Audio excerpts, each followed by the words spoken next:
श्रीगुरुभ्यो नमः। महाभारतस्य आश्वमेधिके पर्वणि अयं 94तमः 94नेय भाग। तत्र भगवता विष्णुरूपिणा कृष्णेन पाण्डवान् प्रति प्रतिपादितान् वैष्णवधर्मपर्वणि सर्वे वयं श्रोतुकामाः अत्र उपतिष्ठामहे।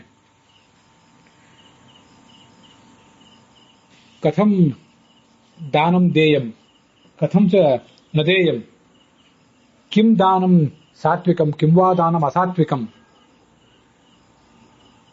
इतीमं सर्वमपि प्रतिपादयामास भगवान् कृष्णः। यत् प्रदातुः पापं भवति तत्सर्वं प्रतिगृहीतारं प्राप्नोति, दानप्रतिगृहीतारं पापं प्राप्नोति। प्रतिगृहीतुः चिरसञ्चितं यत् पुण्यं तत्सर्वमपि दानप्रदातारं गच्छति। अतः परलोके हितमिच्छता प्रदात्रा एवं परलोके हितमिच्छता प्रतिगृहीत्रा च सर्वदा जागरूकाभ्यां भवितव्यम्। दानविषये एवं दानस्वीकारविषये च इत्ययं शास्त्रार्थः यः भागवतादिषु महाभारततात्पर्यनिर्णये च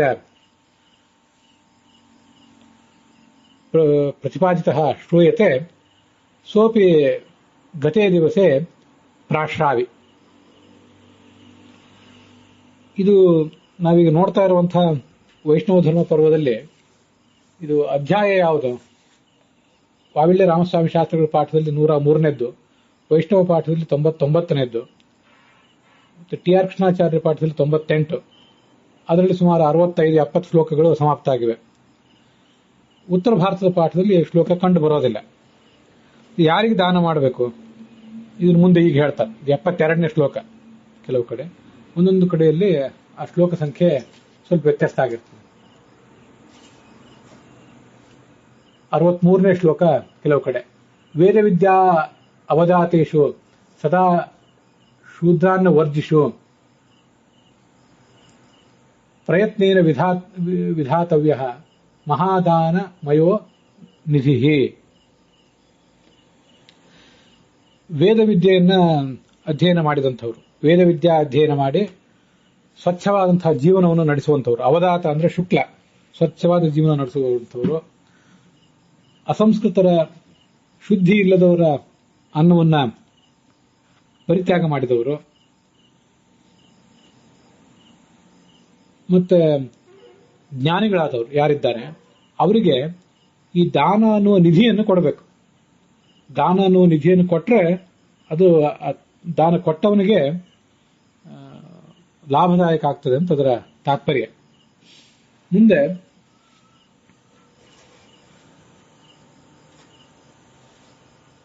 ಯೇಷಾಂ ದಾರಾಹ ಪ್ರತೀಕ್ಷಂತೆ ಸಹಸ್ರಸ್ಯೇವ ಲಂಭನಂ ಭುಕ್ತಶೇಷಸ್ಯ ಭಕ್ತಸ್ಯ ತಾನ್ ನಿಮಂತ್ರ್ಯ ಪಾಂಡವ ಆಮಂತ್ರಿತು ನಿರಾಶಾನಿ ನ ಕರ್ತವ್ಯಾನಿ ಭಾರತ ಅಂತ ಮುಂದಿನ ಶ್ಲೋಕ.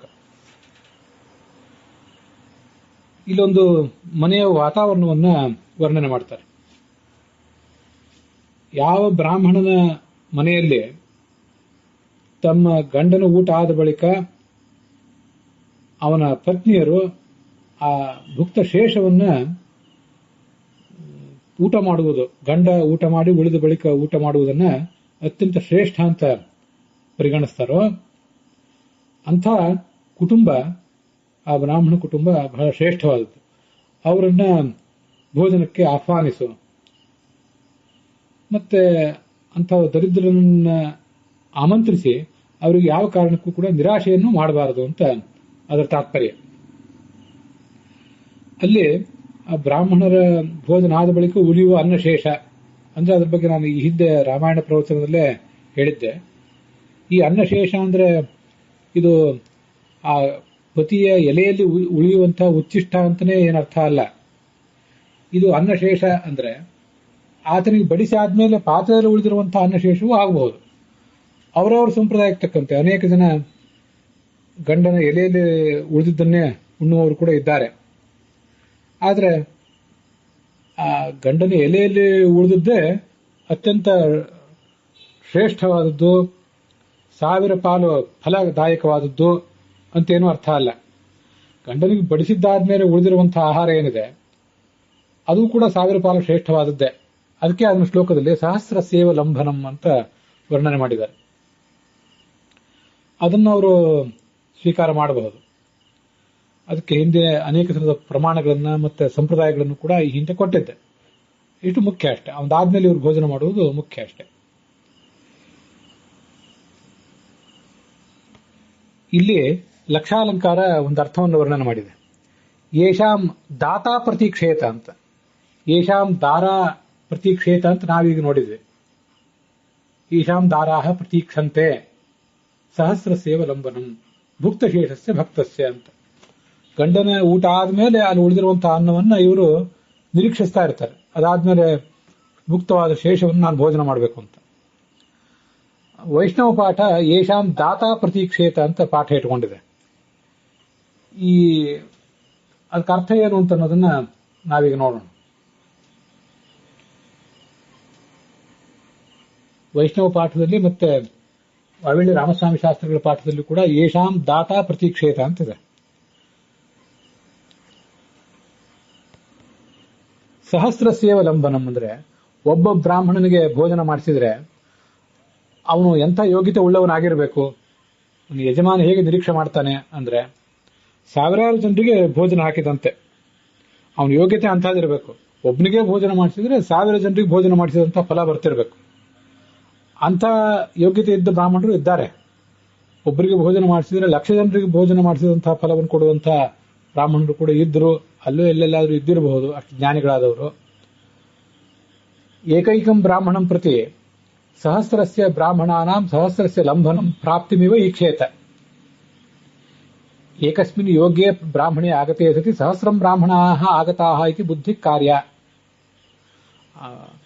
ಅಂಥ 1000 ಜನರಿಗೆ ಸಮಾನನಾದಂಥ ಒಬ್ಬನನ್ನು ಕರಿಬೇಕು ಅಂತ ಆ ಅರ್ಥನೂ ಹೌದು. ಆದ್ರೆ ಯಾರೋ ಒಬ್ಬ ಸಿಕ್ಕರೂ ಅವನು 1000 ಜನ ಬ್ರಾಹ್ಮಣರು ಮನೆಗೆ ಬಂದಂತೆನೆ ಹಾಗೂ ತಿಳ್ಕೊಳ್ಬಹುದು. 1000 ಜನರಿಗೆ ಸಮಾನವಾದ ಯೋಗ್ಯತೆ ಇದ್ದವನು ಕರಿಬೇಕು ಅಂತ ಅದು ಒಂದು ಆಲೋಚನೆ. ಒಬ್ಬನೇ ಬಂದ್ರೆ ಸಹಸ್ರ ಸೇವಲಂಬನಂ, ಬಹಳ ಜನ ಬಂದಂತಾಯ್ತು. ಯಾಕಂದ್ರೆ ಅವರೊಳಗೆ ಅನೇಕ ಜನ ತತ್ವಾಭಿಮಾನಿ ದೇವತೆಗಳಿದ್ದಾರೆ, ಪರಮಾತ್ಮ ಇದ್ದಾನೆ, ಇವರೆಲ್ಲ ಇದ್ದೇ ಇರುವುದರಿಂದ 1000 ಜನ ಬಂದ ಹಾಗೇನೆ ನನ್ನ ಮನೆಗೆ ನೀವೆಲ್ಲರೂ ಅಂತ ಅತ್ಯಂತ ಸಂಭ್ರಮದಿಂದ ಅವರಿಗೆ ಭೋಜನವನ್ನು ಮಾಡಿಸ್ಬೇಕು ಅಂತ ಅದರ ತಾತ್ಪರ್ಯ ಆಗ್ತದೆ.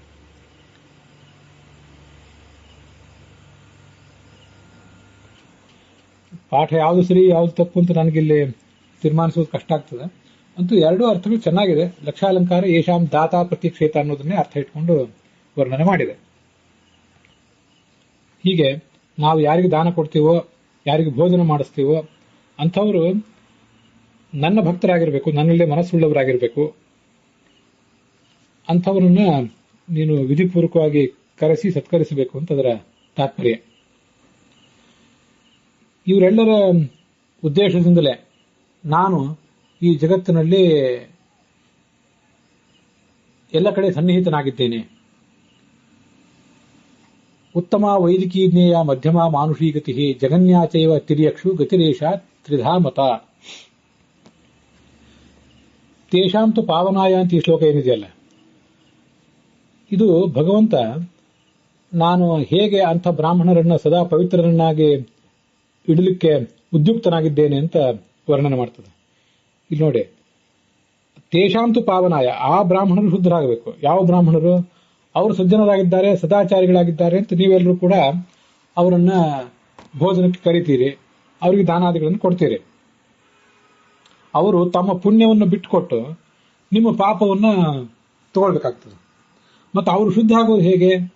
ಅದಕ್ಕಾಗಿ ನಾನು ಎರಡೂ ಸಂಧ್ಯಾಗಳಲ್ಲಿ ಕೂಡ, ಪ್ರಾತಃ ಸಂಧ್ಯಾ ಮತ್ತು ಸಾಯಂ ಸಂಧ್ಯಾ, ಇವುಗಳಲ್ಲಿ ನಾನಿದ್ದೇನೆ ಅಂತ ಭಗವಂತ ಹೇಳ್ತಿದ್ದಾನೆ. ನಾನಿದ್ದೇನೆ ಅಂದ್ರೆ ಏನು, ಭಗವಂತ ಇದ್ದಿದ್ರಿಂದ ಅವ್ರು ಹೇಗೆ ಪಾವನರಾಗ್ತಾರೆ? ಅದು ನಮಗೂ ಒಂದು ಸಂಶಯ ಬರಬಹುದು. ಅದಕ್ಕೆ ಹೀಗರ್ಥ, ಆ 2 ಸಂಧ್ಯಾಗಳಲ್ಲಿಯೂ ಭಗವಂತ ಇದ್ದು, ಆ 2 ಸಂಧ್ಯಾ ಕಾಲಗಳಲ್ಲಿಯೂ ಅವರೇನು ಗಾಯತ್ರಿ ಜಪ ಭಜನೆ ಜಪಿಸ್ತಾರಲ್ಲ, ಆ ಗಾಯತ್ರಿ ಜಪದ ಮಹಿಮೆಯಿಂದ ಇವರ ಪಾಪಗಳನ್ನ ಕಳೀತಾನೆ. ಅದಕ್ಕಾಗಿ ನಾನು ಅಲ್ಲಿದ್ದೇನೆ ಅಂತ ಭಗವಂತ ಹೇಳ್ತಾ ಇದ್ದಾರೆ. ಆದ್ದರಿಂದ ಆತ್ಮಶುದ್ಧಿಗಾಗಿ 2 ಸಂಧ್ಯಾ ಕಾಲಗಳಲ್ಲಿಯೂ ಕೂಡ ಈ ಅಷ್ಟಾಕ್ಷರ ಜಪವನ್ನ ಜಪ ಮಾಡಬೇಕು. ಓ ನಾರಾಯಣಾಯ ಅಂತ ಅಷ್ಟಾಕ್ಷರ ಜಪವನ್ನು ಜಪಿಸಬೇಕು ಅಂತ ಅದನ್ನ ಕೆಲವು ಕಡೆ ವ್ಯಾಖ್ಯಾನ ಮಾಡ್ತಾರೆ. ಅಷ್ಟಾಕ್ಷರ ಅಂತ ಹೀಗೆ ವರ್ಣನೆ ಮಾಡಿದ್ದಾರೆ. ಆದರೆ ಅಷ್ಟಾಕ್ಷರ ಅಂದ್ರೆ ನಾರಾಯಣ ಅಷ್ಟಾಕ್ಷರ ಮಂತ್ರ ಇರ್ಲಿಕ್ಕಿಲ್ಲ. ಗಾಯತ್ರಿ ಮಂತ್ರವನ್ನೇ ಯಾವುದೋ ಉದ್ದೇಶದಿಂದ ಅಷ್ಟಾಕ್ಷರ ಅಂತ ಹೇಳಿರಬೇಕು ಅಂತ ಹೀಗೆ ಕಾಣಿಸ್ತದೆ. ಅಂತೂ 2 ಸಂಧ್ಯಾ ಕಾಲಗಳಲ್ಲೂ ಅಷ್ಟಾಕ್ಷರ ಜಪವನ್ನ ಈ ಭಕ್ತರಾದವರು ಮಾಡಿದರೆ ಅವರ ಪಾಪಗಳು ಪರಿಹಾರ ಆಗ್ತವೆ. ಇದೊಂದು ವಿಶಿಷ್ಟವಾದ ಶ್ಲೋಕ ಇದೆ. ಅನ್ಯೇಷಾಮಪಿ ವಿಪ್ರಾಣಾಂ ಕಿಲ್ಬಿಷಂ ಹಿ ಪ್ರಣಶ್ಯತೆ. ಜಗತ್ತಿನಲ್ಲಿ ಸದಾಚಾರಿಗಳು ಇರಬೇಕು. ಆ ಸದಾಚಾರಿಗಳ ಅನುಕೂಲಕ್ಕಾಗಿ ನಾವು ಎಲ್ಲರೂ ಕೂಡ ಅನೇಕ ತರದ ಅನುಕೂಲಗಳನ್ನು ಅವರಿಗೆ ಮಾಡಿಕೊಡ್ಬೇಕು. ನಾವು ಸದಾಚಾರ ಮಾಡ್ಲಿಕ್ಕೆ ಆಗದೆ ಹೋದ್ರು ಆ ಸದಾಚಾರಿಗಳನ್ನ ನಾವು ಗೌರವಿಸಬೇಕು. ಯಾಕೆ ಅಂದ್ರೆ ಅವರು ಮಾಡಿದ ಸದಾಚಾರದಿಂದ ಬೇರೆ ಬ್ರಾಹ್ಮಣರು, ಒಟ್ಟಾರೆ ಸಮಾಜ ಏನಿದೆ ಆ ಸಮಾಜದ ಪಾಪವು ಕೂಡ ಪರಿಹಾರ ಕಾಣುತ್ತದೆ. ಅದರಿಂದ ಉಭಯ ಸಂಧ್ಯೆ ಅಪಿ ಉಪಾಸೀತ, 2 ಸಂಧ್ಯಾ ಕಾಲದಲ್ಲಿಯೂ ಅವನು ಈ ಕಾರ್ಯವನ್ನು ಮಾಡಬೇಕು, ಜಪ ಕಾರ್ಯವನ್ನು ಮಾಡಬೇಕು. ನಿನ್ನೆ ಹೇಳಿದಂತೆ ಗಾಯತ್ರಿ ಜಪವನ್ನು ಮಾಡಬೇಕು. ದೈವೇ ಶ್ರಾದ್ದೇಜ ವಿಪ್ರಸ್ಸಹ ನಿಯೋಕ್ತವ್ಯೋ ಅಜುಗುಪ್ಸಿತಃ. ನಾವು ಯಾವ್ದಾದ್ರು ಮನೆಯಲ್ಲಿ ದೇವತಾ ಕಾರ್ಯವನ್ನು ಮಾಡಿದ್ರೆ ಅವಾಗಲೂ ಅವನನ್ನ ಕರಿಬೇಕು. ಮತ್ತೆ ಪಿತೃ ಕಾರ್ಯ ಅಂದ್ರೆ ಶ್ರಾದ್ದ ಮಾಡಿದ್ರೆ ಅವಾಗಲೂ ಅವನನ್ನ ಕರಿಬೇಕು. ಜುಗುಪ್ಸೆ ಇಲ್ಲದೆ ಅಂದ್ರೆ ಆತನ ಬಗ್ಗೆ ಯಾವುದೇ ತಿರಸ್ಕಾರ ಇಲ್ಲದೆ ಕರಿಬೇಕು ಅಂತ ಅರ್ಥ. ಅಂತ ಬ್ರಾಹ್ಮಣನನ್ನೇನಾದ್ರೂ ನಾವು ನಿಂದಿಸಿಬಿಟ್ರೆ ಅಗ್ನಿ ಕಟ್ಟಿಗೆಯನ್ನು ಸುಟ್ಟಾಕುವಂತೆ ಶ್ರಾದ್ದವನ್ನೇ ಭಸ್ಮ ಮಾಡಿಬಿಡ್ತಾನೆ. ನಾವು ಮಾಡುವಂತ ಕಾರ್ಯವನ್ನೇ ಭಸ್ಮ ಮಾಡಿಬಿಡ್ತಾನೆ. ಅದಕ್ಕಾಗಿ ಬಹಳ ಎಚ್ಚರಿಕೆಯಿಂದಿರಬೇಕು. ಅಂಥವರನ್ನ ಯಾವತ್ತೂ ಕೂಡ ನಿಂದಿಸಬಾರದು. ಮುಂದಿನ ಶ್ಲೋಕ, ಭಾರತಂ ಮಾನವೋ ಧರ್ಮ ವೇದಾಹ ಸಾಂಗಾಹ ಚಿಕಿತ್ಸಿತಂ ಆಜ್ಞಾ ಸಿದ್ಧಾನಿ ಚತ್ವಾರಿ ನ ಹಂತವ್ಯಾನಿ ಹೇತುವಿಹಿ ಅಂತ ಮುಂದಿನ ಶ್ಲೋಕ. ಅದು ಕೆಲವು ಕಡೆ ಪುರಾಣಂ ಮಾನವೋ ಧರ್ಮ ಅಂತಿದೆ, ಕೆಲವು ಕಡೆ ಭಾರತಂ ಮಾನವೋ ಧರ್ಮ ಅಂತಿದೆ. ಭಾರತಂ ಮಾನವೋ ಧರ್ಮ ಅಂತಿದ್ರೆ ಚೆನ್ನಾಗಿರ್ತದೇನೋ. ಏನ್ ಭಗವಂತ ಹೇಳ್ತಿದ್ದಾನೆ ಅಂದ್ರೆ, ಭಾರತ ಮಹಾಭಾರತ ಗ್ರಂಥ, ಮತ್ತೆ ಮಾನವ ಧರ್ಮ ಅಂದ್ರೆ ಮನುಸ್ಮೃತಿ, ಮತ್ತೆ ವೇದಾಹ ಸಾಂಗಾಹ 6 ಅಂಗಗಳಿಂದ ಕೂಡಿದಂತಹ 4 ವೇದಗಳು, ಮತ್ತೆ ಚಿಕಿತ್ಸಾ ಅಂದ್ರೆ ಆಯುರ್ವೇದ. ಈಗ ಉಪಲಬ್ಧ ಇರುವಂತಹ ಆಯುರ್ವೇದ ಸಂಹಿತಾಗಳೇನಿವೆ ಅವಲ್ಲ, ಭಗವಂತ ರಚನೆ ಮಾಡಿದಂತಹ ಆಯುರ್ವೇದ ಗ್ರಂಥಗಳು. ಅವೆಲ್ಲ ಈಗ ಕೆಲವು ಲುಪ್ತ ಆಗಿವೆ. ಅದೇನೇ ಇರಲಿ, ಇವೆಲ್ಲವೂ ಕೂಡ ಆಜ್ಞಾ ಸಿದ್ಧಾನಿ ಚತ್ವಾರಿ, ನನ್ನ ಆಜ್ಞೆಯಿಂದ ರಚಿತ ಆಗಿರುವಂತಹ ಗ್ರಂಥಗಳಿವೆ. ನ ಹಂತವ್ಯಾನಿ ಹೇತುವಿಹಿ, ಇದನ್ನ ಯಾವುದೋ ದುಷ್ಟ ತರ್ಕಗಳ ಮೂಲಕ ಇವುಗಳ ಪ್ರಾಮಾಣ್ಯವನ್ನೆಲ್ಲ ನಿರಾಕರಣೆ ಮಾಡಿ ಅದರ ವಿರುದ್ಧವಾಗಿ ಸಾಧಕನಾದವನು ನಡ್ಕೊಳ್ಬಾರ್ದು ಅಂತ ಅದರ ತಾತ್ಪರ್ಯ. ಯಜಮಾನನು ನಡ್ಕೊಳ್ಬಾರ್ದು, ಮತ್ತೆ ಅಶ್ರಾದ್ದ ದೇವಕಾರ್ಯ ಇತ್ಯಾದಿಗಳಿಗೆ ಬರುವಂತಹ ಬ್ರಾಹ್ಮಣನು ಕೂಡ ಅದಕ್ಕೆ ವಿರೋಧಿಯಾಗಿ ನಡ್ಕೊಳ್ಬಾರ್ದು ಅಂತದೊಂದು ಎಚ್ಚರ ಅವರಿಗೆ ಇರಬೇಕು. ಇಲ್ಲಿ ಮಾನವ ಧರ್ಮ ಅಂತಿದೆ, ಮನುಸ್ಮೃತಿ ಅಂತ ಅರ್ಥ ಇದೆ. ಅದು ನಿರ್ದಿಷ್ಟವಾಗಿ ಮನುಸ್ಮೃತಿನೇ ಏನಿರ್ಲಿಕ್ಕಿಲ್ಲ. ಯದ್ವೈ ಮನುರಬ್ರವೀತ್ ಯದ್ವೈ ಮನುರವದತ್ ತದ್ಭೇಷಜಂ ಅಂತ ಮನು ಶಬ್ದದಿಂದ ಮುಖ್ಯ ಪ್ರಾಣನನ್ನು ಕೆಲವು ಬಾರಿ ಹೇಳ್ತಾರೆ. ಆದ್ರಿಂದ ಮನು ಅಂದ್ರೆ ಪ್ರಾಣ, ಮುಖ್ಯ ಪ್ರಾಣ ಏನನ್ನೇ ರಚನೆ ಮಾಡಿದ್ದಾನೆ ಅದೆಲ್ಲವೂ ಕೂಡ ಅಂತ ಹಾಗೆ ಅರ್ಥ ಆಗಬಹುದು. ಚತುರ್ಮುಖ ಮುಖ್ಯ ಪ್ರಾಣಾದಿ ರೂಪಗಳಿಂದ ಅವನು ರಚನೆ ಮಾಡಿದಂತಹ ಗ್ರಂಥಗಳು ಅಂತ ಅದರ ಅರ್ಥ ಆಗಬಹುದು. ಅದರಿಂದ ಪುರಾಣ ಅನ್ನೋದಕ್ಕಿಂತ ಭಾರತ ಅಂತಿದ್ರೆ ಚೆನ್ನಾಗಿರ್ತದೆ. ಪುರಾಣ ಅಂತಿದ್ರು ಅಲ್ಲಿಯೂ ಮಹಾಭಾರತವನ್ನ ಸೇರಿಸ್ಕೊಳ್ಳುವುದೇನು ಕಷ್ಟ ಅಲ್ಲ. ಮಹಾಭಾರತವು ಒಂದು ದೃಷ್ಟಿಯಿಂದ ಪುರಾಣವೇ. ನ ಬ್ರಾಹ್ಮಣಾನ್ ಪರೀಕ್ಷೇತ ದೈವೇ ಕರ್ಮಣಿ ಧರ್ಮವಿತ್. ನಮ್ಮ ಮನೆಯಲ್ಲಿ ಏನಾದರೂ ದೇವ ಕಾರ್ಯವಿದ್ದರೆ, ಬೇರೆ ಹೋಮ ಹವನ ಇತ್ಯಾದಿಗಳಿದ್ದರೆ, ಆಗ ಅದಕ್ಕೆ ಬರುವಂತ ಬ್ರಾಹ್ಮಣರನ್ನ ಅವರು ತಜ್ಞರು, ಸದಾಚಾರ ಸಂಪನ್ನರು, ಜ್ಞಾನಿಗಳು ಅಂತ ಅನ್ನೋದನ್ನು ಹೆಚ್ಚು ಪರೀಕ್ಷೆ ಮಾಡ್ಲಿಕ್ಕೆ ಹೋಗಬಾರ್ದು. ಹಾಗೆ ಮಾಡಿಬಿಟ್ರೆ ಯಜಮಾನ ಮಹಾ ನಿಂದೆಗೆ ಗುರಿ ಆಗ್ತಾನೆ. ಮುಂದೆ ಏನಾಗ್ತಾನೆ, ಅವನು ಕತ್ತೆ ಜನ್ಮವನ್ನ ಪಡ್ಕೋತಾನೆ ಅಂತ ವರ್ಣನೆ ಮಾಡ್ತಾರೆ. ಕೆಲವು ಕಡೆ ನಾಯಿ ಜನ್ಮವನ್ನು ಪಡ್ಕೋತಾನೆ ಅಂತನೂ ವರ್ಣನೆ ಇದೆ. ಪಾಠ ವ್ಯತ್ಯಾಸ ಆಗಿರಬಹುದು. ಕ್ರಿಮಿಯಾಗಿ ಹುಟ್ಟುತ್ತಾನೆ, ಕೀಟವಾಗಿ ಹುಟ್ಟುತ್ತಾನೆ. ಅವರು ಆ ಬ್ರಾಹ್ಮಣರು ಒಳ್ಳೆ ಚಾರಿತ್ರ್ಯ ಉಳ್ಳವರಾಗಿರ್ಲಿ ಅಥವಾ ದುರಾಚಾರ ಉಳ್ಳವರಾಗಿರ್ಲಿ, ಗ್ರಾಮ್ಯ ಸ್ವಭಾವದವರು ಅಂದ್ರೆ ಅಶುದ್ಧವಾದಂತಹ ಆಹಾರ ವಿಹಾರ ಮತ್ಯಾವುದು ಅವರ ನಡವಳಿಕೆ ಸರಿ ಇಲ್ಲದೆ ಇರಬಹುದು, ಸುಸಂಸ್ಕೃತರಲ್ಲದೇ ಇರಬಹುದು, ಹೇಗೆ ಇರಬಹುದು. ಬ್ರಾಹ್ಮಣಾ ನಾವಮಂತವ್ಯಾ ಭಸ್ಮಚ್ಚನ್ನ ಇವಾಗ್ನೇಯ, ಬೂದಿ ಮುಚ್ಚಿದ ಕೆಂಡದಂತೆ ಅವರು ಇರ್ತಾರೆ. ಅವರನ್ನು ಯಾವತ್ತೂ ಕೂಡ ನಿಂದಿಸ್ಲಿಕ್ಕೆ ಹೋಗಬಾರದು. ಅದೇನಾದರೂ ದುರಾಚಾರ ಅವನು ಮಾಡಿದರೆ ಅದರಿಂದ ಅವನಿಗೆ ಹಾನಿ ಇದೆ. ಆದರೆ ಉಳಿದವರು ಯಾರು ಕೂಡ ಅಂತ ಸಂದರ್ಭಗಳನ್ನು ಉಪಯೋಗ ಮಾಡಿಕೊಂಡು ಅವನನ್ನ ನಿಂದಿಸಬಾರದು, ತಮ್ಮ ಬಾಯಿ ಚಪಲಕ್ಕೆ ಅವನನ್ನು ಗುರಿ ಮಾಡಬಾರದು ಅಂತ ಅದರ ತಾತ್ಪರ್ಯ ಆಗ್ತದೆ. ಕ್ಷತ್ರಿಯಂ ಚೈವ ವಿಪ್ರಂಚ ಅಂತ, ಕ್ಷತ್ರಿಯಂ ಚೈವ ಸರ್ಪಂಚ, ಒಬ್ಬ ಕ್ಷತ್ರಿಯನನ್ನ, ಹಾವನ್ನ, ಬ್ರಾಹ್ಮಣನ, ಬಹುಶ್ರುತನಾದ ಬ್ರಾಹ್ಮಣನನ್ನ ನಾವಮನ್ಯೇತ ಮೇಧಾವಿ, ಜ್ಞಾನಿಯಾದವನು ಯಾವತ್ತೂ ಕೂಡ ನಿಂದಿಸಬಾರದು. ಕೃಷಾನಪಿ ಕದಾಚನ, ಯಾವುದೋ ಕಾಲಕ್ಕೆ ಅವರು ದುರ್ಬಲರಾಗಿರಬಹುದು, ಆದರೂ ಕೂಡ ಅವರನ್ನ ಯಾವತ್ತೂ ಕೆಣಕಬಾರದು, ಅವ್ರಿಗೆ ತೊಂದರೆ ಕೊಡಬಾರದು.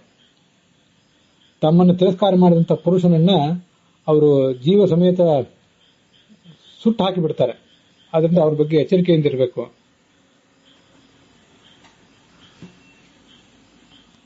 ಅಗ್ನಿ ಎನ್ನುವುದು ಯಾವುದೇ ಸ್ಥಿತಿಯಲ್ಲಿದ್ರೂ ಕೂಡ, ಯಾವುದೇ ಪರಿಸ್ಥಿತಿಯಲ್ಲಿದ್ರೂ ದೊಡ್ಡ ದೇವತೆ ಎಲ್ಲೇ ಇದ್ರು, ಹಾಗೆ ಬ್ರಾಹ್ಮಣ ಯಾವುದೇ ಸ್ಥಿತಿಯಲ್ಲಿದ್ರೂ ಕೂಡ ಪರಮ ದೇವತೆನೇ ಆಗಿರ್ತಾನೆ.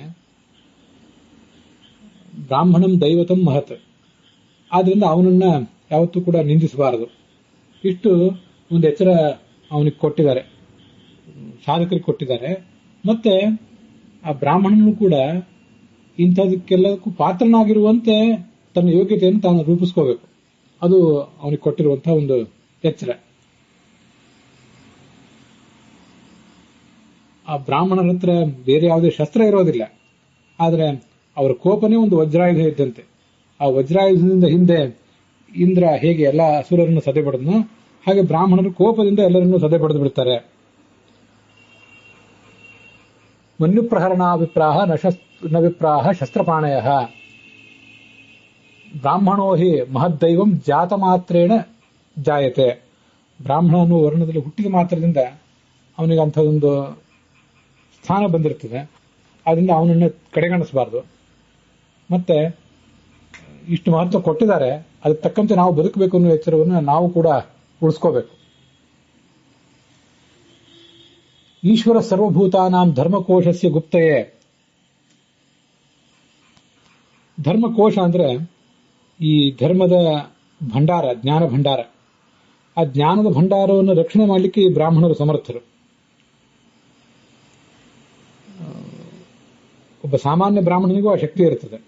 ಅಂಥದ್ರಲ್ಲಿ ಕಿಂಪುನರ್ಯೇ ಚ ಕೌಂತೇಯ ಸಂಧ್ಯೆ ನಿತ್ಯಮುಪಾಸತೆ ಯಸ್ಯ ಆಸ್ಯೇನ ಸಮಷ್ಣಂತಿ ಹವ್ಯಾನಿ ಪಿತೃದೇವೌಕಸಃ. ಸಾಮಾನ್ಯ ಮನುಷ್ಯನಿಗೂ ಬ್ರಾಹ್ಮಣ ಅನ್ನೋ ಕುಲದಲ್ಲಿ ಹುಟ್ಟಿದ ಮಾತ್ರಕ್ಕೂ ಒಂದು ಇಷ್ಟೊಂದು ಪಾವಿತ್ರ್ಯ ಇರೋದಾದ್ರೆ, ಇನ್ನ ಎರಡೂ ಕಾಲದಲ್ಲಿ ಸಂಧ್ಯಾವಂದನೆ ಮಾಡಿ ಇರುವವನಿಗೆ ಇನ್ನೆಷ್ಟು ಶಕ್ತಿ ಇದ್ದಿರಬೇಡ, ಅದರ ಮಂತ್ರಗಳ ಅರ್ಥವನ್ನು ತಿಳಿದವನಿಗೆ ಮತ್ತಷ್ಟು ಶಕ್ತಿ ಇರಬೇಡ. ಮತ್ತೆ ಜ್ಞಾನಿಯಾಗಿ ಆಚಾರ ವಿಚಾರ ಎರಡನ್ನೂ ಶುದ್ಧವಾಗಿಟ್ಕೊಂಡವನಿಗೆ ಇನ್ನೆಷ್ಟು ಶಕ್ತಿ ಇರಬಾರ್ದು. ಇದೆಲ್ಲವನ್ನು ನಾವು ಬಹಳ ಎಚ್ಚರಿಕೆಯಿಂದ ಗಮನಿಸಬೇಕು ಅಂತ ಅದರ ತಾತ್ಪರ್ಯ. ಎಲ್ಲಾ ದೇವತೆಗಳು ಕೂಡ ಈ ಬ್ರಾಹ್ಮಣರ ಮೂಲಕ ಆ ಹವ್ಯವನ್ನ ಸ್ವೀಕಾರ ಮಾಡ್ತಾರೆ. ಮತ್ತೆ ಪಿತೃಗಳು ಕವ್ಯವನ್ನ ಸ್ವೀಕಾರ ಮಾಡ್ತಾರೆ. ಇವರಿಗೆ ಆ ಹವ್ಯ ಕವ್ಯ ಇತ್ಯಾದಿ ಪ್ರಸಂಗಗಳಲ್ಲಿ ಭೋಜನ ಮಾಡಿಸಿದ್ರೆ ಅದರಿಂದ ದೇವತೆಗಳಿಗೆ ಮತ್ತೆ ಪಿತೃಗಳಿಗೆಲ್ಲರಿಗೂ ಕೂಡ ತೃಪ್ತಿ ಆಗ್ತದೆ. ಅಂಥವ್ರಿಗಿಂತ ಶ್ರೇಷ್ಠರಾದವರು ಮತ್ತಾರು ಇರ್ಲಿಕ್ಕೆ ಸಾಧ್ಯ? ಅವನಿಗೆ ಜನ್ಮ ಇರುವುದೇ ಧರ್ಮದ ಕಾರಣಕ್ಕಾಗಿ. ಸಹಿ ಧರ್ಮಾರ್ಥಮುತ್ಪನ್ನ ಬ್ರಹ್ಮಭೂಯಾಯ ಕಲ್ಪತೆ. ಮೋಕ್ಷಕ್ಕಾಗಿ ಇರುವವನು, ಧರ್ಮ ಆಚರಣೆಗಾಗಿಯೇ ತಾನು ಧರ್ಮಾಚರಣೆ ಮಾಡಬೇಕು, ಇನ್ನೊಬ್ಬರಿಗೆ ಧರ್ಮವನ್ನು ಉಪದೇಶ ಮಾಡಬೇಕು. ಅದೇ ಅವನ ಕರ್ತವ್ಯ. ಸ್ವಮೇವ ಬ್ರಾಹ್ಮಣೋ ಭುಂಕ್ತೆ ಸ್ವಂ ವಸ್ತೆ ಸ್ವಂ ದದಾತಿ ಚ ಆನೃಶಂ ಸ್ಯಾತ್ ಬ್ರಾಹ್ಮಣಸ್ಯ ಭುಂಜತೆ ಹಿ ಇತರೆ ಜನಾಃ. ಜಗತ್ತಿನಲ್ಲಿರುವ ಸ್ವತ್ತು ಅವನದ್ದು ಅಂತ ಅವನಿಗೊಂದು ಅಧಿಕಾರ ಕೊಟ್ಟಿದೆ ಶಾಸ್ತ್ರ. ಅವನದನ್ನು ದುರುಪಯೋಗ ಮಾಡ್ಕೊಳ್ಬಾರ್ದು, ಅದು ವಿಷಯ ಬೇರೆ. ಅವನಿಗೆ ಬೇರೆ ಯಾರು ಕೊಡಬೇಕಾಗಿಲ್ಲ. ಆ ಬ್ರಹ್ಮಜ್ಞಾನದ ಆ ಒಂದು ಅಧಿಕಾರದಿಂದಾಗಿ ತನ್ನದೇ ಆದ ಪದಾರ್ಥಗಳನ್ನು ಅವನು ತಿಂತಾನೆ. ಬೇರೆ ಯಾರು ಅವನಿಗೆ ಕೊಟ್ಟದನ್ನು ಅವನು ತಿನ್ನೋದಂತಲ್ಲ. ಎಲ್ಲದರ ಮೇಲೆ ಅವನಿಗೆ ಅಧಿಕಾರ ಇದೆ. ಬೇರೆ ಕಡೆನೂ ಈ ಮಾತುಗಳು ಬಂದಿವೆ. ತನ್ನದೇ ಆದನ್ನ ಅವನು ಹೊದಿತಾನೆ. ಬೇರೆ ಯಾರೇನು ಅವನಿಗೆ ಕೊಡುವ ಅಗತ್ಯ ಇಲ್ಲ. ಯಾರೇ ಏನು ಕೊಟ್ಟರು, ಯಾರೇ ಏನು ಭೋಜನ ಮಾಡಿಸಿದ್ರು ಅದೆಲ್ಲವೂ ಅವನದ್ದೇ ಆದನ್ನು ಅವನಿಗೆ ಕೊಟ್ಟಂತೆ. ಮತ್ತೆ ತನ್ನ ವಸ್ತುಗಳು ಇನ್ನೊಬ್ಬರಿಗೆ ಕೊಡ್ತಾನೆ ಅನೇಕ ಕಡೆ. ಅವನು ಈ ಬ್ರಾಹ್ಮಣ ದಯೆಯಿಂದ ಯಾರಿಗಾದ್ರೂ ಏನಾದರೂ ವಸ್ತುಗಳನ್ನು ಕೊಟ್ಟರೆ ಆವಾಗ ಉಳಿದವರು ಕೂಡ ಅದನ್ನೆಲ್ಲ ಪಡ್ಕೋತಾರೆ. ಆದ್ರಿಂದ ಅವನನ್ನು ಯಾವತ್ತೂ ಕೂಡ ತಿರಸ್ಕರಿಸಬಾರದು.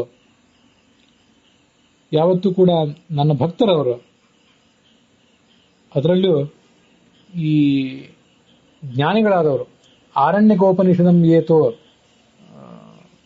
ಪಶ್ಯಂತಿ ಮಾಂ ದ್ವಿಜಾಹ, ಆರಣ್ಯಕೋಪನಿಷತ್ನಲ್ಲಿ, ಅದನ್ನು ಬೃಹದಾರಣ್ಯಕೋಪನಿಷತ್ತು ಅಂತ ಕೆಲವರು ಹೇಳಿದ್ದನ್ನು ಕೇಳಿದ್ದೇನೆ.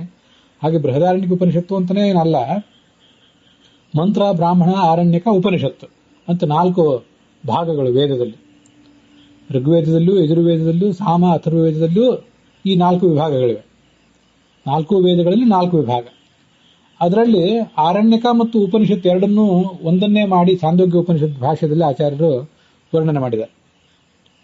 ಅದರಿಂದ ಆರಣ್ಯಕೋಪನಿಷತ್ಸು ಅಂದ್ರೆ ಆರಣ್ಯಕಾನಿಚ ಉಪನಿಷದಃ ಚ ಅಂತ ದ್ವಂದ್ವ ಸಮಾಸನೂ ಮಾಡಬಹುದು. ಆರಣ್ಯಕ ರೂಪವಾದ ಉಪನಿಷತ್ತು, ಆರಣ್ಯಕವೇ ಒಂದು ಉಪನಿಷತ್ತು, ಹಾಗೂ ಅರ್ಥ ಮಾಡಿದ್ರು ಏನು ತಪ್ಪಿಲ್ಲ.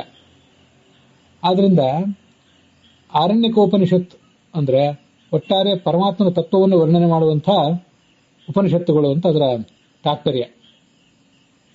ಅಲ್ಲಿ ಪರಮಾತ್ಮನ ಸ್ವರೂಪವನ್ನು ವರ್ಣನೆ ಮಾಡಿದ್ದಾರೆ, ನಿಗೂಢವಾದ ಸ್ವರೂಪವನ್ನ. ಅದನ್ನ ಯಾರು ಕರಗತ ಮಾಡಿಕೊಂಡಿದ್ದಾನೋ, ಅಧ್ಯಯನ ಮಾಡಿದ್ದಾನೋ ಅಂಥವನನ್ನು ಯಾವತ್ತೂ ಕೂಡ ಗೌರವಿಸಬೇಕು. ಮನೆಯಲ್ಲಿ ಪ್ರವಾಸದ ಸಂದರ್ಭದಲ್ಲಿ, ಅಂದ್ರೆ ನಾವು ಪ್ರವಾಸಕ್ಕೆ ಹೋದಾಗ, ನಾವು ಮನೆಯಲ್ಲಿದ್ದಾಗ, ಹಗಲಾಗಲಿ ರಾತ್ರಿ ಆಗಲಿ ಅವ್ರು ಯಾವಾಗಾದ್ರೂ ನಮಗೆ ಸಿಕ್ಕರೆ ಅವರನ್ನು ಗೌರವಿಸಬೇಕು. ಅವನಿಗೆ ಸಮಾನವಾದ ದೈವತೆ ಇಲ್ಲ, ಅವನಿಗೆ ಸಮಾನವಾದಂಥ ಗುರು ಇಲ್ಲ, ಅವನಿಗೆ ಸಮಾನವಾದ ಬಂಧು ಬೇರೆ ಏನು ಯಾರೂ ಇಲ್ಲ. ಮತ್ತೆ ಅವನೇ ದೊಡ್ಡ ನಿಧಿಯೂ ಕೂಡ. ನಾಸ್ತಿ ವಿಪ್ರಾತ್ ಪರೋ ನಿಧಿ, ಸಮಾಜಕ್ಕೆ ಅವನೊಂದು ದೊಡ್ಡ ನಿಧಿ ಇದ್ದಂತೆ ಅಂತ ವರ್ಣನೆ ಮಾಡ್ತಾ ಇದ್ದಾರೆ. ಅದಕ್ಕಿಂತ ದೊಡ್ಡ ತೀರ್ಥವಿಲ್ಲ, ಕ್ಷೇತ್ರವಿಲ್ಲ. ನ ಪವಿತ್ರಂ ಪರಂ ವಿಪ್ರಾತ್ ದ್ವಿಜಾತ್ ಪಾವನಂ ಪರಂ. ಅವನ ಸಂಪರ್ಕವೇ ನಮ್ಮನ್ನ ಪವಿತ್ರರನ್ನಾಗಿ ಮಾಡ್ತದೆ. ಅವನೇ ದೊಡ್ಡ ಧರ್ಮ ಮೂರ್ತಿ, ಆಶ್ರಯದಾತ ಎಲ್ರಿಗೂ ಕೂಡ ಅವನು. ಇದು ಇಲ್ಲಿ ಬಂದಿರುವಂತಹ ವಾಕ್ಯಗಳೇನಿವೆ ಎಲ್ಲಿಗೂ ಕೂಡ ನೇರವಾಗಿ ಇದು ಅನ್ವಿತ ಏನಾಗೋದಿಲ್ಲ. ಯಾರು ಜ್ಞಾನಿಗಳಾದ ಬ್ರಾಹ್ಮಣರಿದ್ದಾರೆ ಅವರಿಗೆ ನೇರವಾಗಿ ಅನ್ವಿತ ಆಗ್ತದೆ. ಇದು ತೀರ್ಥ ಕ್ಷೇತ್ರಗಳೆಲ್ಲವೂ ಕೂಡ ಅವನಲ್ಲೇ ಇದೆ ಅಂತ ಶಾಸ್ತ್ರದ ವರ್ಣನೆ ಇದೆ. ಒಬ್ಬ ಬ್ರಾಹ್ಮಣ ನರಕದಲ್ಲಿ ಬೀಳುವವನನ್ನು ಉದ್ಧಾರ ಮಾಡಬಹುದು, ಅಷ್ಟು ಶಕ್ತಿ ಇರ್ತದೆ ಅವನಿಗೆ. ಆಹಿತಾಗ್ನಿಯಾಗಿ ಮನೆಯಲ್ಲಿ ಅಗ್ನಿ ಆರಾಧನೆ ಮಾಡುವಂತಹ ಶಾಂತ ಚಿತ್ತನಾಗಿ ಬದುಕುವಂಥವನು, ಅಸಂಸ್ಕೃತರ ಅನ್ನವನ್ನ ಯಾವತ್ತೂ ಕೂಡ ಉಣ್ಣುವ ಆತುರವನ್ನ ತೋರದೇ ಇದ್ದವನು, ಮಾಮರ್ಚಯಂತಿ ಮದ್ಭಕ್ತ, ನನ್ನ ಭಕ್ತರಾದಂಥವರು, ಅವರಿಗೆ ಏನು ಕೊಟ್ಟಿದ್ದೀವಿ ಅದೆಲ್ಲವೂ ಕೂಡ ಅಕ್ಷಯ ಆಗ್ತದೆ. ನಾವು ಕೊಟ್ಟ ದಾನವನ್ನು ಅವನು ಸ್ವೀಕಾರ ಮಾಡಿ, ಮತ್ತೆ ನಮ್ಮ ನಮಸ್ಕಾರವನ್ನು ಅವನು ಸ್ವೀಕಾರ ಮಾಡಿ, ದಿವ ಮುನ್ನಯ್ಯೇತ್, ಎಲ್ಲರನ್ನೂ ಕೂಡ ಅವನು ಸ್ವರ್ಗಕ್ಕೆ ಕಳಿಸ್ತಾನೆ. ತನಗೆ ನಮಸ್ಕಾರ ಮಾಡಿದವರನ್ನ, ತನಗೆ ದಾನ ಕೊಟ್ಟವರನ್ನ. ಅಷ್ಟು ಶಕ್ತಿ ಇರ್ತದೆ ಅವನಿಗೆ.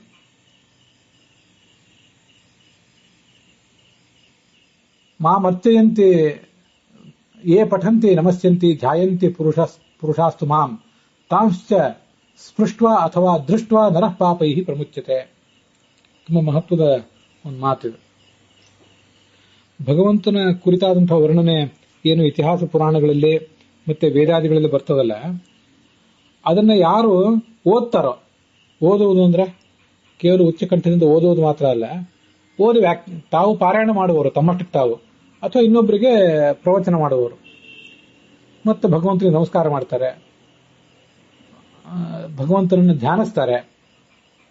ಅವರ ಶಕ್ತಿ ಎಂಥದ್ದಿರ್ತದೆ ಅಂದ್ರೆ, ಅಂಥ ಬ್ರಾಹ್ಮಣನನ್ನ ಸಂದರ್ಶನ ಮಾಡಿದ್ರೆ ಮಾತ್ರ ಸಾಕು, ಅಂಥವರ ಕಾಲು ಮುಟ್ಟಿ ನಮಸ್ಕಾರ ಮಾಡಿಬಿಟ್ರೆ ಎಲ್ಲಾ ಪಾಪಗಳಿಂದಲೂ ಉಳಿದವರು ಮುಕ್ತರಾಗ್ತಾರೆ. ಅವರು ನನ್ನಲ್ಲೇ ಪ್ರಾಣ ಇಟ್ಕೊಂಡು ಬದುಕುವಂಥವ್ರು. ಮದ್ಗತಾಹ ಮತ್ಪರಾಯಣಾಹ ಬೀಜ ಯೋನಿ ವಿಶುದ್ಧಾಹ. ಬೀಜ ಅಂತಂದ್ರೆ ಅವರ ತಂದೆಯ ಕುಲ, ಯೋನಿ ಅಂದ್ರೆ ಅವ್ರ ತಾಯಿಯ ಕುಲ, ಅದೆಲ್ಲವೂ ಅವರದ್ದು ಶುದ್ಧವಾಗಿರ್ತದೆ. ಶ್ರೋತ್ರಿಯರು, ವೇದಗಳನ್ನು ಓದ್ದವರು. ಸಂಯತೀಂದ್ರಿಯಾಹ, 5 ಕರ್ಮೇಂದ್ರಿಯ, 5 ಜ್ಞಾನೇಂದ್ರಿಯ, ಮನಸ್ಸು ಎಲ್ಲವನ್ನೂ ಕೂಡ ಹತೋಟಿಯಲ್ಲಿಟ್ಕೊಂಡಂಥವ್ರು. ತಮ್ಮ ದರ್ಶನ ಮಾತ್ರದಿಂದ ಎಲ್ಲರನ್ನೂ ಕೂಡ ಪುನೀತರನ್ನಾಗಿ ಮಾಡ್ತಾರೆ.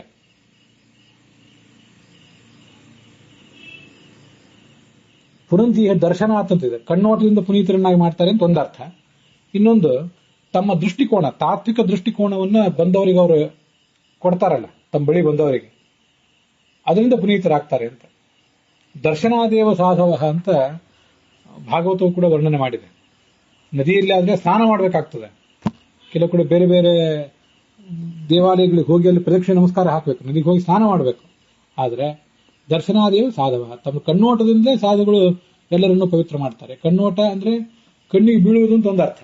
ಇನ್ನೊಂದು ಅವರ ದೃಷ್ಟಿಕೋನ, ತಾತ್ವಿಕ ದೃಷ್ಟಿಕೋನ. ಅವರ ಶಾಸ್ತ್ರಾರ್ಥದ ಮಾತುಗಳನ್ನು ಕೇಳಿದ ಮೂಲಕ ವ್ಯಕ್ತಿ ಪವಿತ್ರನಾಗ್ತಾನೆ. ಅವ್ರ ಮನೆಗೆ ಹೋಗಿ ಅವರಿಗೆ ದಾನ ಕೊಡಬೇಕು, ಅದು ಕೋಟಿ ಪಾಲು ಹೆಚ್ಚು ಶ್ರೇಷ್ಠ. ಆ ಬ್ರಾಹ್ಮಣ ಅವನು ಎಲ್ಲೇ ಇರಲಿ, ಮಲ್ಕೊಂಡಿರಬಹುದು, ಎಚ್ಚರ ಇರಬಹುದು, ಪ್ರವಾಸದಲ್ಲಿರಬಹುದು, ಅವನ ಹೃದಯ ನ ಪ್ರಣಶ್ಯಾಮಿ ತಸ್ಯ ಯಸ್ಯ ವಿಪ್ರಸ್ಯ ಭಾರತ. ಆ ಬ್ರಾಹ್ಮಣನ ಹೃದಯ ಗುಹೆಯಿಂದ ನಾನು ಎಂದೂ ಹೊರಗೆ ಹೋಗೋದೇ ಇಲ್ಲ. ಹೃದಯ ಗುಹಾದಲ್ಲಿ ಯಾವತ್ತೂ ಕೂಡ ನಾನು ನೆಲೆ ಮಾಡಿಕೊಂಡಿದ್ದು ಬಿಟ್ಟಿರ್ತಾನೆ. ತನ್ನ ಸ್ಪರ್ಶಕ್ಕೆ ಬಂದಂತಹ ಯಾವುದೇ ವಸ್ತುವನ್ನಾದರೂ ಅವನು ಪಾವನಗೊಳಿಸ್ತಾನೆ. ಅದಕ್ಕಾಗಿ ಅವನಿಗೆ ಕೊಟ್ಟಂತಹ ದಾನ ಎಲ್ಲವೂ ಕೂಡ ಸಾರ್ಥಕ. ಬುದ್ಧಕ್ತೇಭ್ಯ ಪ್ರದಾತಾನಿ ಸ್ವರ್ಗ ಮಾರ್ಗ ಪ್ರದಾನಿ ವೈ ಅಂತ ಭಗವಂತ ಹೇಳ್ತಾ ಇದ್ದಾನೆ. ಅಲ್ಲಿಗೆ ಇವತ್ತಿನ ಈ ಕಥಾಭಾಗ ಸಮಾಪ್ತಿಯನ್ನು ಕಾಣ್ತಾ ಇದೆ. ಇದು ವಾವಿಳ್ಳೆ ರಾಮಸ್ವಾಮಿ ಶಾಸ್ತ್ರಿಗಳ ಪಾಠದಲ್ಲಿ 103ನೇ ಅಧ್ಯಾಯ ಸಮಾಪ್ತವಾಗಿದೆ. ವೈಷ್ಣವ ಪಾಠದಲ್ಲಿ 99ನೇದ್ದು, ಮತ್ತೆ ಟಿ.ಆರ್. ಕೃಷ್ಣಾಚಾರ್ಯ ಪಾಠದಲ್ಲಿ 98ನೇ ಅಧ್ಯಾಯ ಸಮಾಪ್ತವಾಗಿದೆ. ಈ ಭಾಗವು ಕೂಡ ಇಲ್ಲಿಗೆ ಸಮಾಪ್ತ ಆಗಿದೆ.